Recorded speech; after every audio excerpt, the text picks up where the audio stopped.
echo of his call. மிகவும் நெருக்கடியான நேரத்தில் ஆண்டவராக இயேசு கிறிஸ்து தம்முடைய சார்ந்திருந்த மக்களை பார்த்த விதமாக சொன்னார். ఎంతో ఇబ్బందిలో ఉన్నప్పుడు ప్రభువైన యేసుక్రీస్తు తనతో వచ్చిన జనులను చూసి ఇలా సెలవిచ్చారు. சாந்த குணமுள்ளவர்கள் பாக்கியவான்கள், సాత్వికులు ధన్యులు, அவர்கள் பூமியை சுதந்தரித்துக் கொள்வார்கள். వారు భూలోకముని స్వతంత్రించుకొందురు అని రాయబడి ఉన్నది. மத்தேயு 5ஆம் அதிகாரம் 5ஆம் வசனம்.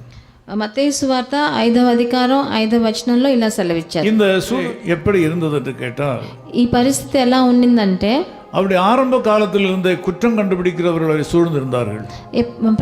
ప్రభు ముందు నుంచే వాళ్ళందరూ ఆయన దగ్గర తప్పు కనిపెట్టే వాళ్ళ మధ్యలో ఉన్నాడు. அவரை கொலை செய்ய திட்டமிட்டவர்கள் அவரை சார்ந்திருந்தார்கள். ఆయన ఎంతో మంది హత్య చేయాలని ఆశపడ్డారు. அவளை காட்டிக் கொடுக்கிற போகிற மக்களும் கூட இருந்தார்கள். ఆయనని ఎవరి దగ్గర చూపించిపోయే ఆఖరిలో చూపించిపోయే ఆయన కూడా తనతో పాటే ఉన్నాడు. இந்த நேரத்தில் ஆண்டவராகிய இயேசு கிறிஸ்து தம்மை நற்குணசாலியாக காட்டினார். కానీ అలాంటి పరిస్థితిలో కూడా ప్రభు తన ఎంత మంచివాడు ఉన్నతమైన వాడని చూపించాడు. அது மாத்திரமல்ல, மற்றவர்களுக்கும் அதை சொல்லிக் கொடுத்தார். అదేలాగా మిగతా వాళ్ళు కూడా అలా చేయాలని ఆయన నేర్పించారు. இந்த காலை வேளையில் நீங்கள் மனம் உடைந்து போயிருக்கலாம். ఈ పొద్దుట వేళ మీరు మనసు విరిగిపోయి ఉన్నారేమో. அதிகப்படியான கஷ்டங்களினாலே உங்களுடைய குணாதிசயத்திலே மாற்றம் ஏற்படுகிற ஒரு சூழ்நிலையிலே நீங்கள் இருக்கலாம். ఎంతో కష్టం దుఃఖం వలన మీ క్యారెక్టరే మారిపోయి ఉందేమో. ஒரு நண்பர் விதமாக சொன்னார், ఒక స్నేహితుడు ఇలా సెలవిచ్చాడు, அளவுக்கு மேல ஒரு மனிதனை, நல்ல மனிதனை கஷ்டப்படுத்தினால் அவன் கெட்டவனாக மாறிவிடுவான் என்று. తన తట్టుకోలేనంత ఒక మంచి మనిషిని మనం కష్టపెడితే వాడు చెడ్డవాడిగా మారిపోతాడు. நீங்களும் ஒருவேளை கவலையோடு கூட இருக்கலாம். మీరు కూడా ఈ రోజు బాధతో ఉన్నారేమో. நீங்கள் தோல்வியோடு கூட இருக்கலாம். మీరు అపజయంలో ఉన్నారేమో. உங்கள் வாழ்க்கையின் பயங்கரமான முடிவை எடுத்துக்கொள்ள வேண்டிய நிலையில் நீங்கள் இருக்கலாம். మీరు ఒక భయంకరమైన ఒక ముగింపు తీసుకోవాలని మీ జీవితంలో ఉన్నారేమో. ஆண்டவர் உங்களுக்கு எதிர்த்து நிற்கிறார். కానీ ప్రభువు మీ ముందు నిలబడి ఉన్నారు. அப்படி அல்ல என்று சொல்லுகிறார். మీరు అలా చేయకూడదు అని చెప్తున్నారు. நீங்கள் சாந்த குணமுள்ளவர்களாக மாறுங்கள். కానీ మీరు దీనులుగా మారాలని, దయాళ గుణముள்ளவர்களாக மாறுங்கள். మీరు దయాల గుణం ఉన్న వాళ్ళుగా మారాలని, பூமியை சுதந்தரித்துக் கொள்வீர்கள். మీరు ఈ భూమిని స్వతంత్రించుకుంటారని చెప్తున్నారు. பூமியில் உள்ள சகல ஆசீர்வாதங்களை நீங்கள் சுதந்தரித்துக் கொள்வீர்கள். ఈ లోక ప్రకారమైన ఆశీర్వాదాలను కూడా మీరు స్వతంత్రించుకుంటారు. ఎదుర్పదమానది కోపం என்று అర్థం. దీనికి ఎదుటి పదము దానికి కోపం అని అర్థం. கோபம் என்கிற குணாதிசயம் சரியான விதத்தில் கையாளப்படாவிட்டால் அது மூர்க்கமாக மாறும். కోపాన్ని మీరు సరిగ్గా మీరు చేసుకోకపోతే అది మూర్ఖంగా మారుతుంది. இந்த காலையில நீங்கள் கோபப்படக்கூடாது. ఈ ఉదయకాలంలో మీరు కోపంగా ఉండకూడదు. கோபம் உங்களை ஆளக்கூடாது. కోపం మీ మీద అధికారం చేయకూడదు. கோபம் உங்களை அரசாட்சி செய்யக்கூடாது. కోపం మీ మీద అధికారం చూపించకూడదు. ஆனால் ஞானம் உங்களை ஆள வேண்டும். అందుకని మీకు జ్ఞానం మిమ్మల్ని మీ మీద అధికారం చేయొచ్చు. தெய்வீக ஞானத்தினாலே நீங்கள் நிறைக்கப்பட வேண்டும். మీరు ప్రభువు దగ్గర నుంచి వచ్చిన జ్ఞానంతో నింపబడి ఉండాలి. எதிர் சக்திகள் அடங்கும். మీకు విరోధంగా ప్రయోగపడే శక్తులు మారిపోతాయి. இந்த உலகமே உங்களை எதிர்த்து வந்தாலும் ஆண்டவர் சொல்கிறார், நீங்கள் இந்த உலகத்தை சுதந்தரித்துக் கொள்வீர்கள். ఈ లోకమే మీకు విరోధంగా వచ్చినా మీరు దాన్ని జయం పొందుతారని ప్రభు సెలవిస్తున్నారు. குணமுள்ளவர்கள் பாக்கியவான்கள். దీన మనసు గల వాళ్ళు భాగ్యవంతులు. அவர்கள் பூமியை, அதாவது உலகத்தையே சுதந்தரித்துக் கொள்வார்கள்.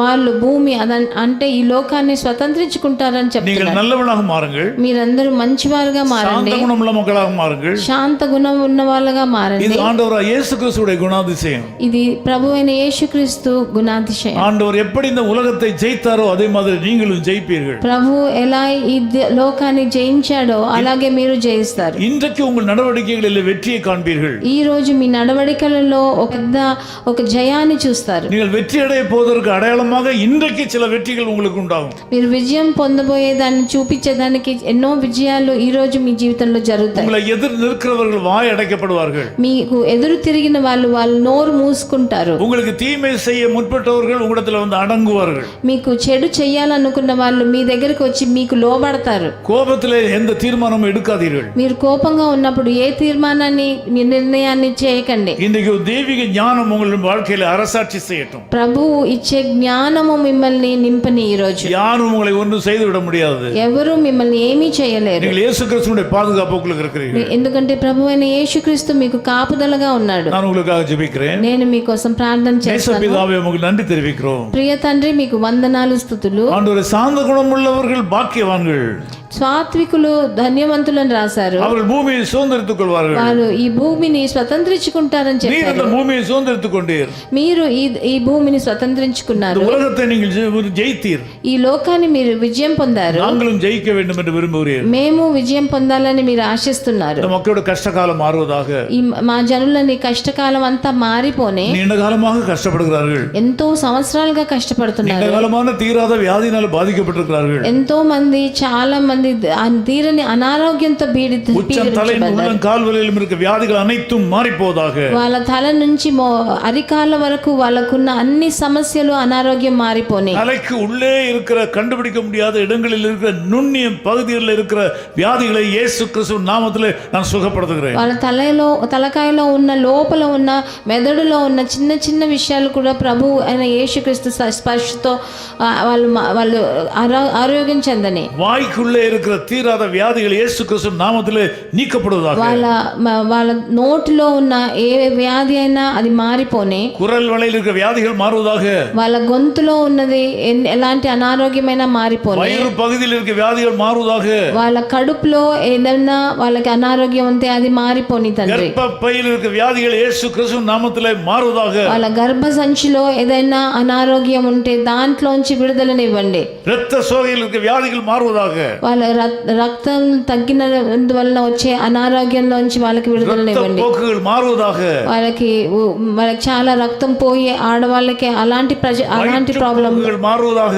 అలాంటి సమస్యలన్నీ మారిపోని తండ్రి. మారువதாக. వాళ్ళ మోకాల నొప్పులు మారిపోని తండ్రి. అడిపகுதியில் இருக்கிற வியாதிகள் இயேசு கிறிஸ்துவின் நாமத்திலே இப்பொழுது நீக்கப்படுகின்றன. వాళ్ళ అరికాలలో ఉన్న అన్ని అనారోగ్యం కూడా యేసుక్రీస్తు నామములో వాళ్ళని మక్களை ஆசீர்வதிக்கிறதற்காக ஸ்தோத்திரம். ప్రభు మమ్మల్ని ఆశీర్వదించారు కాబట్టి இந்த நாளுகளுக்கு மிகுந்த ஆசீர்வாதமாக இருப்பதாக. ఈ రోజు మీకు చాలా ఆశీర్వాదకరంగా మారని యేసు கிறிஸ்துவின் நாமத்தில் ஜெபிக்கிறோம் பிதாவே. ప్రభు అయిన యేసుక్రీస్తు నామమునందున వేడుకుంటున్నాం తండ్రి. ஆமென் ஆமென். மான்கள் நீரோடை வாஞ்சிப்பது போல ஆத்மாவா ஜிக்குதே. நீர் மாத்திரம் எந்த ஆத்மநேசருமையா ராதிக்கிறே. நீரே பலனுமன் கேடகமாம் எனாவி உம்மை என்றும் அடிபணியும். நீர் மாத்திரம் எந்த ஆத்மநேசருமை ஆராதிக்கிறேன். ஆமென். His Call Ministries, 10 Muhammad Abdullah 2nd Street, opposite International Cricket Stadium, Chepauk, Chennai 600005, India. Phone 9144-2852-8282. Mobile phone and WhatsApp 91-98412-71858. Email sam@echoofhiscall.org. Website www.echoofhiscall.org. God bless you.